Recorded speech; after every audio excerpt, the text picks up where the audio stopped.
quick exit.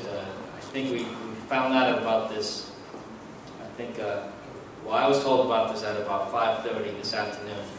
So this is an important organization, so we just kind of made a diversion, but we have to get back on track, which is why we'll be here for just a little while. But I look forward to a future event where we certainly would like to take full part in this. And in fact, I understand that this is a 3-day conference of really the most distinguished community leaders and individuals in our community and society here. And I know this organization and all of its members, all of you really will add a great deal of pertinent discourse to the progress that our community is making here in New York and beyond. Earlier this year, I took office as the 43rd Comptroller of New York City. It's been 10 months that I've had the privilege of being in this office. I'm essentially the Chief Financial Officer of New York City, which means I sign all the checks. About $66 billion worth of checks a year. Of course, we have to make sure that all the city agencies are doing the right thing with our taxpayers' money. And so it is a challenging job in this time when economic challenges and fiscal difficulties, but nonetheless, it makes me feel that much more gratified to have this kind of privilege to serve New York City. And this is, in fact, a very great city. I think all of you will agree with me that as immigrants, we come to New York City in search of a better life for ourselves and our families. I am an immigrant myself. My family came to New York City when I was 5 years old. I was born in Taiwan. Look carefully on my back, it says made in Taiwan. And my family, my parents worked very hard, as do all of you, in search of a better life for your kids and your families. And I had a chance to go to public school here in Queens. And I was called a local Flushing boy, which I certainly am, because I started here in kindergarten, went all the way through high school to college, came back to New York City, and I started a many-year career in the financial sector, and then deciding that I wanted to give back to New York City, running for city council, actually getting elected and serving for 8 years, and then last year running for city comptroller, and amazingly enough, getting elected to that with many of your support.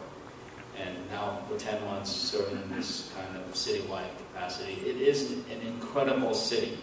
A city that if you work hard, pursue the right channels, that there is no limit to the success that we can all have. But obviously, there's work to be done as a community, collectively, and that means pursuing the opportunities, but also ensuring that the rules are fair and that we have the right representation in government in all levels. And so that's what I am committed to doing, and that's certainly what this organization can add a great deal to in the coming months and years. So thank you very much for letting me disrupt you like this, but congratulations on Sangeeta and all of the organizers. This is really a great conference that I know will produce great results for our community. And wish you a great weekend conference. And if there's anything I can help with in the coming months and years, my office certainly will be there. Thank you.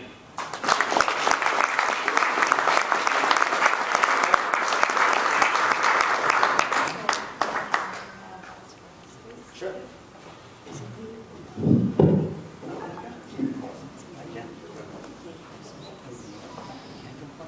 Okay. Well, Comptroller, thank you for being here. I don't think any of us care where you were made, but as long as you keep rolling out the checks, that's all we care about. Thank you. Okay, now I think we're going to go back to the awards, the real-time awards for tonight. And, yeah, Comptroller, I'm going to ask you to, hand out the awards at the common names. I appreciate you doing that. The first award goes to Ms. Rita Batija. Ms. Rita Batija, please come up. Ms. Rita Batija is a New York-based registered dietitian and integrated nutritionist who utilizes complementary therapies and the principles of functional medicine when dealing with pediatrics through geriatric age group patients.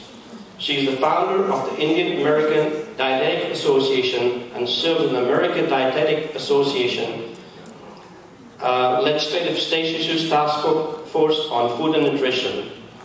She is also the co-chair, author, and reviewer of the American Association of Physicians of Indian Origin book, API's Guide to Nutrition, Health, and Diabetes. She's been organizing and participating in health fairs for Asians. Congratulations, Ms. Rita Batija.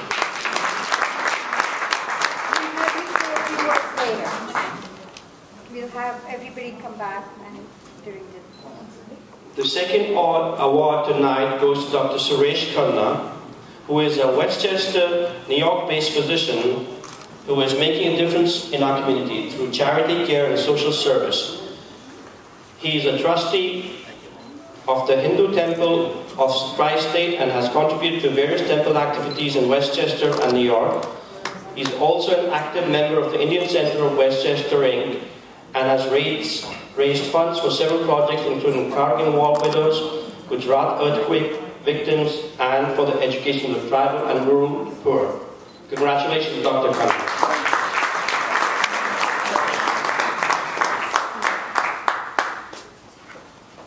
The third award tonight goes to Dr. Jatin Shah. Dr. Shah is the chair of the Department of Head and Neck Surgery at Memorial Sloan Kettering Cancer Center, whose passion is patient care, surgical education, and research. He's trying to make a difference in our community through all his work. He provides consultations and direct surgical care to some indigenous patients and has made various contributions to our folks. He has conducted numerous courses and conferences in India and trains physicians of Indian origin who come to his institution. He has been honored by the Memorial Sloan Kettering with an endowed chair in his name. Congratulations, Dr. Shah.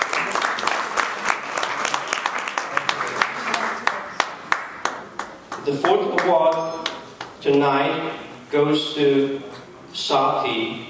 That's an organization co-chaired by Dr. Sunanda Gaur. Dr. Gaur is here tonight to receive the award. Sati is a community outreach, education, and research initiative at UMDNJ Robert Johnson Medical School with the mission to address health disparities and to improve the delivery of culturally competent health care to South Asians. Sati collects research-based data on factors that influence healthcare decisions affecting people of South Asian origin, including family dynamics, patients' healthcare beliefs, and socioeconomic concerns.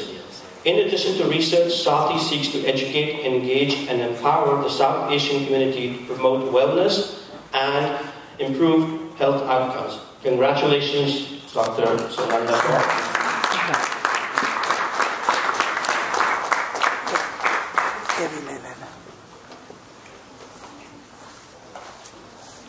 And last but not the least, the final award tonight goes to Sevak. And Dr. Ranjita Mishra, who's one of the Sevak co-chairs, is here to receive the award tonight. Sevak stands for Sanitation and Health Education in Village Communities through improved awareness and knowledge of prevention, management of diseases, and health promotion. This is a pilot project of the American Association of Physicians of Indian Origin, better known as API, that was started in the rural villages of Gujarat after an API survey found a high prevalence of diabetes and hypertension. The survey also showed that access to health care and preventive care was a huge problem. The project recruits and trains bright individuals with medical or even a non-medical background from villages with a population of about 1,000 to 1,500.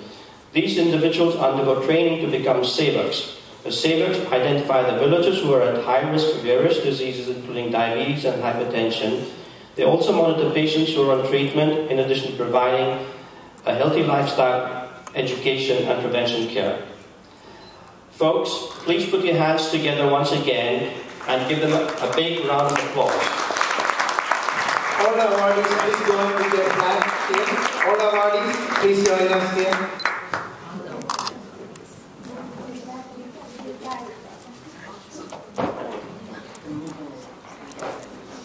maybe we can just come over here. Everybody can come here, please, on this side. Everybody can move. All awardees in the front. Let's invite the awards committee and the awardees. Can you come, everybody closer, so I can take the group photos? Yeah. Where's? Some You want the tall people can go behind.